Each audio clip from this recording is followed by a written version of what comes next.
ናይ ዘባ ማእኸል ኣብ ማሕደርትን ናይ ጣንቋ ወረዳ ማሕደርትን ሃይማኖት መራሕትን ነበርትን ናይ ዝበዓል ሰዋና ዝኾንኩም ከምዚ መድረኽ ኣዳሊኹም ንሕና እውን ኣብዚ ክንርከብ ምግባርኩም ዝለዓለ ክብሪ ይስምዓኒ ንዓኹም ዘለኒ ክብሪ እውን ዝለዓለ እዩ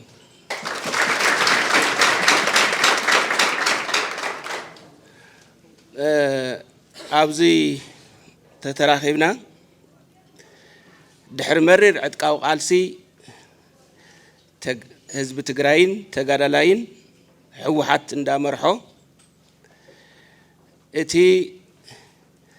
ብጣዕሚ ዓፋኒ ፋሽስታዊ ስርዓት ናይ ደርጊ ካብ ስሩ ተነቂሉ ተመሓዩ ክድርበ ድሕሪ ዘይ እቲ ስርዓት ደርጊ ምንቃል ሓደ ዕላማና ዝነበረ ምስተወደአ ንኩሉ ብሄር ብሄረሰብ ዘማእኸለ ናይ ባዕሉ ዝኾነ ሕገ መንግስቲ ናይ ፌደራል ስርዓት መሰረት ዝገበረ ባዕሉ ህዝቢ ዘጽደቆ እንዳቀጸለ እንዳሃለወ ኣብ ማእኸል ዝበቆሉ ተረፍ መረፍ ናይ ትምክሕቲ ሓይሊ ፈልዮም ንህዝቢ ትግራይ ከምታ ንስርዓት ደርጊ ካብ ስሩ ምሕዩ ንዘለዓለም ከም ዘይምለስ ዝገበረ ህዝቢ ትግራይ ክጭፍጭፉ ከም ዘርኢ ኸጥፍኡ ተላዒሎም ኣለው ዝበልዎም መላፍንቲ ሒዞም ኣብ ርእሲ ህዝቢ ትግራይ ብግፍዐኛታት ዝተፈጸመ ወንጀል ኣብ ህይወቱን ኣብ ታሪኹን ርእይዎን ዘይፈልጥ እዩ ኣብዚ መኸተ እዚ ክንሳተፍ እንተለና ከም ህዝቢ ማእኸሉ ህዝቢ እዩ ካብቲ ህዝቢ ዝወፀ ድማ እቲ ሰራዊት እዩ ሰራዊት ትግራይ ሕዚ ኣብዚ ኮይንና ክነልዕል ተለና መድፍዕ የብሉ ታንክ የብሉ ያው እቲ ዝፈልጦ ባዕሉ እውን ዝወደቦ ኣቐዲምና ሕገ መንግስቲ ኣይነፍርስን ኢልና ጥራሕና ናብ በረኻ ወፂና እና ኣብዚ ሕዚ ግዜ ክንሪኦ እንተለና ከይነሰልጥን ግዜ የብልናን ቦታ የብልናን መሰልጠን ማተርያል እውን የብልናን እንተይ ሰልጠና ክንዋጋእ እንተለና ኣብቲ ዝመርሕን ኣብቲ ዝምርሕን እኹል ክእለት ዘይብሉ መሳሪኡ እንተይፈለጠ ስልቲ እንተይፈለጠ ክነዋግእ እንተለና ብሰንኪ ዘይምድላውና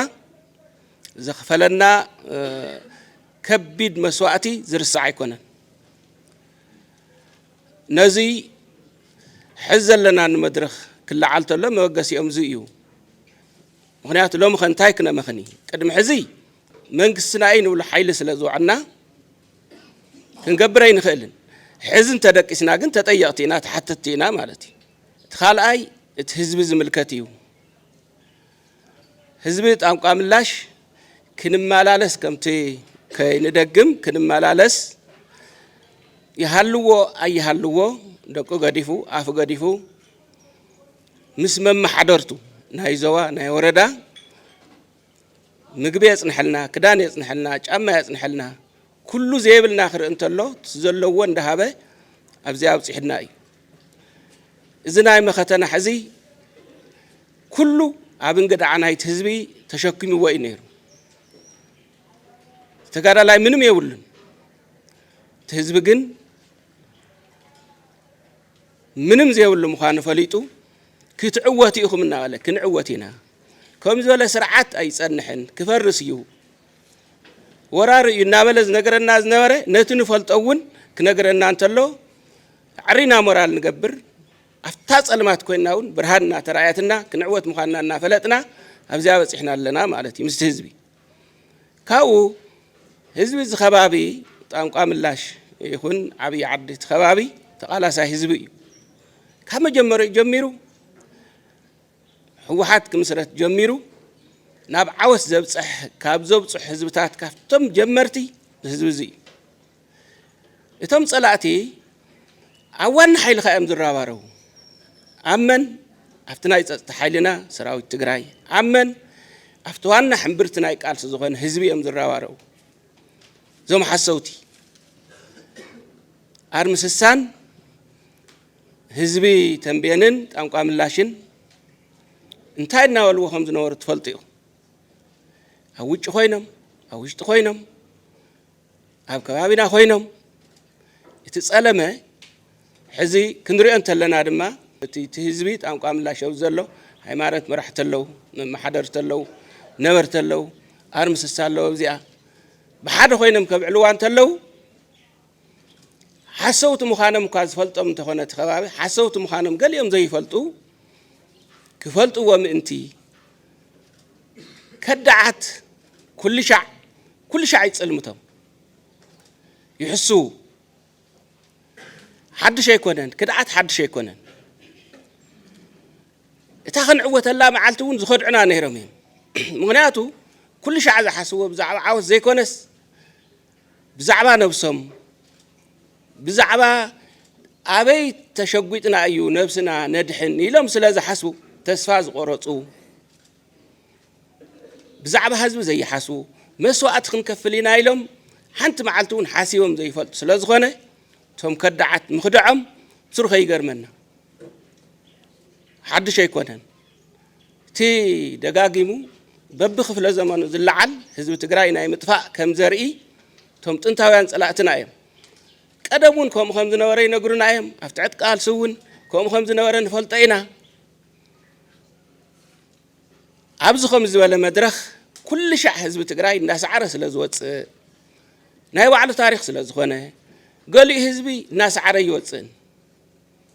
ኣይዕወትን ካብኡ ተስፋ ይቆርፅ ኩሉ ሻዕ ትረኣዮ ታ ጀሚሩስ ምግዳፉ ዘይዕወት ምዃኑ ስለ ዝፈልጥ ነቲ ህዝቡ መልእኽቲ ሕሊፉሉ ዝኸድ እዚ ምስዓር ማለትስ ዓብይ ጎ ምክታቲ ኢሎም ከይዶም እዮም ኢሃፓ ንደርጊ ምስዓር ማለት ኢሎም ትዝሕለፉሎም ከምቲ ናይ ትግራዋይ ኣይኮነን ከም ዝሰዓር እዩ ትግራዋይ ግን ከም ዝስዕር እምበር ከም ዝሰዓር ኣይፈልጥን ብታሪኹ ኩልና ተቃለስቲ ንኹን ኣብ ገዛና ዘለና ንኹን እንፈልጦ ተቃሊስና ከም ንዕወት ተሳዒርና ከም ዘይንፈልጥ ጸላእትና ረብሪቦም ባዕሎም ከም ጨው ከም ዝሓቁ ባዕሎም ከም ዝፈርሱ ንሕና እውን ምቹ ግዜ እንዳመረፅና ከም ንስዕሮምን ከም ንዕወትን ኢና ንፈልጥ ህዚ እውን እቲ ዘለና መማረፅ እንታይ እዩ እንተኢልና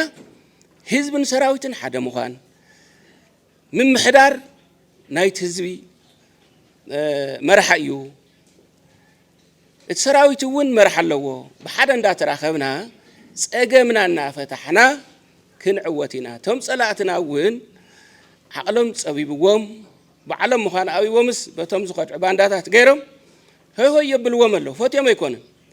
ምክንያቱ ከምኣ እንተዘይገይሮም ኣይሓድሩን ወይ ከኣስርዎም እዮም ወይ ክቐትልዎም እዮም እምበር ኣሚኖምሉ ፈትዮም ኣይኮነን ውርደት እዮም ተሸኪሞም ስለ ዝኾነ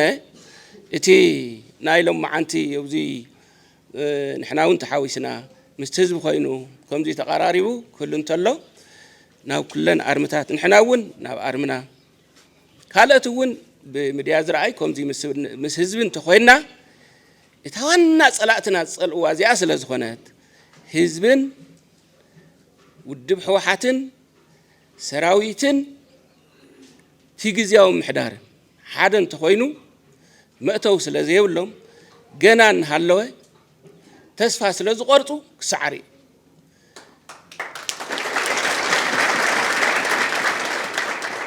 ቀፂሉ ከም ህዝቢ ካብ ኩለን ክልላት መሰሉ ዝተገሃሰ ባዕሉ ናይ ባዕሉ ምምሕዳር መሰሉ ዝተጋህሰ ግዛኣቱ ዝተሓደገ ኣብቲ ዝተሓደገ ግዛኣት ዘለው ነፃ ዘይወፅ ህዝብ ኣለውና እዩ ነፃ ዘይወፀ ግዛኣት ኣለና ነፃ ዘይወፀ ህዝብ ኣለና ገዝኦም ተሓዲጎም ሕርሽኦም ተሓዲጎም ኣብዚ ኣብ ድንኳን ዝቕመጡ ተፈናቀልቲ ኣለውና ናብ መረበቶም ክምለሱ ኣለዎም